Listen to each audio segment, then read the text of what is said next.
Alam mo ba na ang kidneys ang nagsasala ng dumi at toxins sa dugo araw-araw? Pero kapag napabayaan ito, pwedeng humantong sa dialysis. Kaya narito ang 10 natural na paraan para mapangalagaan ang kidneys. Una, uminom ng sapat na tubig araw-araw. Nakakatulong ito para ma-flush out ang toxins at maiwasan ang kidney stones.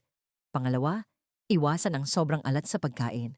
Ang sobrang sodium ay nagpapahirap sa kidneys at nakakataas ng blood pressure.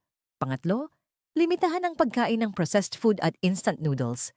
Mataas ito sa preservatives at chemicals na nakakasira sa kidneys. Pangapat, bawasan ang sobrang karne at matatabang pagkain. Ang labis na protina ay pwedeng magdulot ng buildup sa kidneys.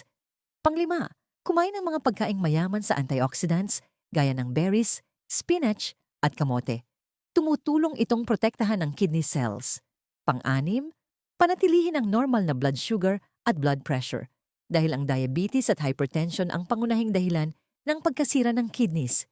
Pampito, umiwas sa labis na pag-inom ng pain relievers o gamot ng walang reseta. Kapag sobra, pwedeng makasira ng kidney function. Pangwalo, mag-ehersisyo ng regular. Pinapabuti nito ang sirkulasyon ng dugo at tinutulungan ang kidneys gumana ng maayos. Pangsiyam, umiwas sa paninigarilyo at labis na alak. Parehong nakakasira ng blood vessels at nagpapahina sa kidneys. At pangsampo, magpa-check up ng regular. Simple blood at urine test lang, pero malaki ang tulong para malaman kung maayos pa ang kidney function mo. Tandaan, hindi kailangang umabot sa dialysis kung aalagaan mo ang kidneys mo ngayon pa lang. Simulan sa tamang pagkain, sapat na tubig, at healthy lifestyle araw-araw.